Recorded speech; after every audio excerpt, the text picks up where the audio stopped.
Hello, good morning everyone. मैं Amrish Kumar future mastermind से आज आपको एक बेसिक फिलॉसफी बताने वाला हूँ डिजिटल मार्केटिंग की। मीन्स डिजिटल मार्केटिंग की शुरुआत कैसे होती है, डिजिटल मार्केटिंग के फैक्ट्स क्या है, आपका कैरियर किस ग्रोथ तक जा सकता है। डिजिटल मार्केटिंग की शुरुआत सबसे पहले होती है जब आप गूगल को ओपन करके किसी भी चीज को उसमें सर्च करते हैं। ये आपका गूगल है और ये आपका सर्च जो है बॉक्स है, और यहाँ पर आप कोई भी कीवर्ड डालते हैं और यहाँ पर सर्च का बटन प्रेस करते हैं। डिजिटल मार्केटिंग की शुरुआत इसी जगह से हो जाती है।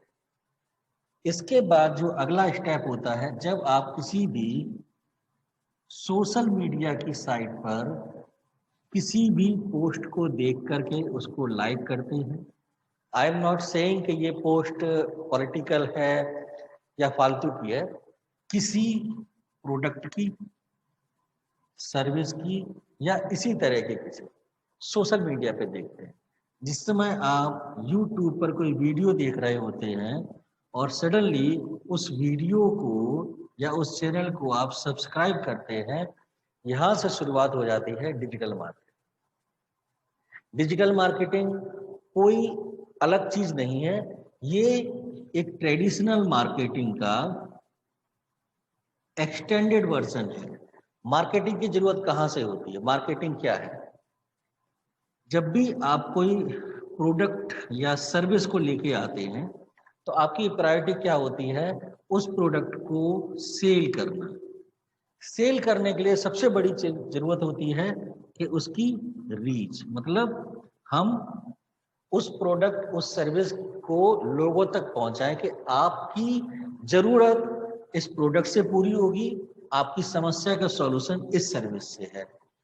तो जब हमें इसकी रीच बढ़ानी है तो हमें उस जगह पर फोकस करना होगा जहां पर फुटफॉल सबसे ज्यादा है।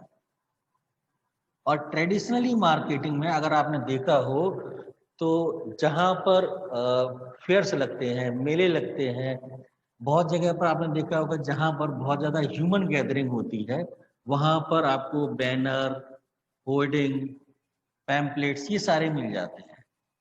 अगर मैं न्यूज़पेपर की भी बात करता हूँ तो उस न्यूज़पेपर को सबसे ज़्यादा एडवर्टाइजमेंट मिलते हैं जिसकी रीच सबसे ज़्यादा होती है।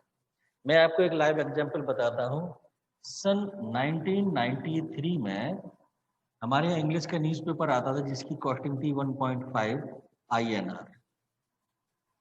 और इस न्यूज़पेपर से महीने में इतनी रद्दी इकट्ठी होती थी कि उसको बेच के हम लोग 60 रुपए इकट्ठे करते थे। यानी कि महीने का खर्चा हुआ 1.5 के हिसाब से 45 रुपए, और रद्दी बिकी 60 रुपए की। इतना सस्ता अखबार कैसे बिकता था? इतना सस्ता अखबार बिकता था एडवर्टाइजमेंट की वजह से। इस अखबार में इतने एडवर्टाइजमेंट आते थे कि उसकी कॉस्टिंग ये नॉमिनल इन्होंने रख ली थी। क्यों? जिससे कि रीच ज्यादा रहे। अगर ये प्राइस कम रहेगी तो लोग ज्यादा से ज्यादा खरीदेंगे, कॉस्टिंग ज्यादा रहेगी तो इसकी रीच कम होगी, लोग कम खरीदेंगे। रीजन सिंपल सा है कि लोगों को ये कॉस्ट दिख रही थी और साथ ही इसकी रीच बढ़ रही थी, और इनकी सारी कॉस्टिंग निकल रही थी एडवर्टाइजमेंट। यानी फुटफॉल ज्यादा थे, रीच ज्यादा थी, इसलिए इनको सबसे ज्यादा एडवर्टाइजमेंट मिल रहे थे। The same thing with digital marketing. इस समय डिजिटल मार्केटिंग में अगर मैं बात करता हूँ तो सबसे ज्यादा फुटफॉल कहाँ पर है? नंबर 1 पर आता है आपका गूगल, नंबर 2 पर आता है आपका फेसबुक, नंबर 3 पर आता है आपका यूट्यूब। ये हो सकता है कि इंटरचेंज हो जाए। ये 3 प्लेटफॉर्म ऐसे हैं जहां पर सबसे ज्यादा फुटफॉल होता है। तो आपके एडवर्टाइजमेंट के लिए सबसे बेस्ट प्लेस कौन से होंगे? ये 3। और इन 3 पर प्रमोशन करने का मतलब ही डिजिटल मार्केटिंग होता है। और भी मीडियम्स हैं, कंटेंट मार्केटिंग का अलग है, इमेज का अलग है, लेकिन सबसे ज्यादा रिलायबल, ट्रस्टेबल और ROI गिविंग ये होते हैं। ये तो हो गया डिजिटल मार्केटिंग की एक बेसिक फिलॉसफी कि ये कैसे काम करता है और क्यों काम करता है। अब आपका क्वेश्चन ये हो सकता है कि अगर आप डिजिटल मार्केटिंग का कोर्स कर रहे हैं तो आपको फायदा क्या होगा?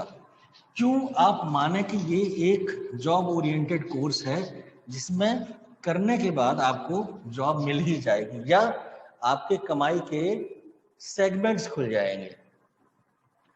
पॉइंट नंबर 1, कोरोना ने इसको एक बूस्टअप दिया है। क्यों दिया है?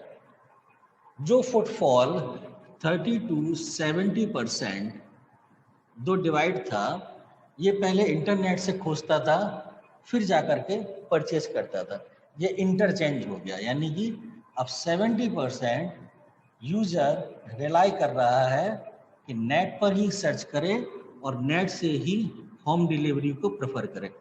Instead of going outside they prefer कि हमको चीज़ें ऑनलाइन ही मिल जाए। ऑनलाइन चीज़ें कब मिलेगी? नंबर 1, उनको देने वाले बिजनेस ऑनलाइन होने चाहिए। बिजनेस ऑनलाइन होना एक प्राइमरी ऑब्जेक्ट है। उस ऑनलाइन बिजनेस को ऑफलाइन कस्टमर तक पहुंचाना एक सेकंड पार्ट। बिजनेस बहुत ज़्यादा है, लेकिन इस बिजनेस को ऑफलाइन कस्टमर तक पहुंचाने के लिए जिस स्ट्रेटेजी, इस प्लानिंग की जरूरत होती है, वो करते हैं digital marketing. On an average 10 business can be handle by 1 digital marketer. देश में बहुत सारे छोटे बिजनेसमैन हैं। छोटे बिजनेसमैन मीन्स इनका लोकल एरिया है। Local area means plumber, electrician, restaurant, play school, dentist, इस तरह से बहुत सारे। इनका अपना एक क्राइटेरिया है और इनके पास इतना पैसा भी नहीं है कि ये किसी बड़ी कंपनी को हायर कर सके। देन व्हाट दे वांट, वो ये चाहते हैं कि कोई छोटा फ्रीलांसर टाइप का हो या स्मॉल स्टार्टअप हो जो एक मिनिमम इन्वेस्टमेंट में उनके लिए काम कर सके।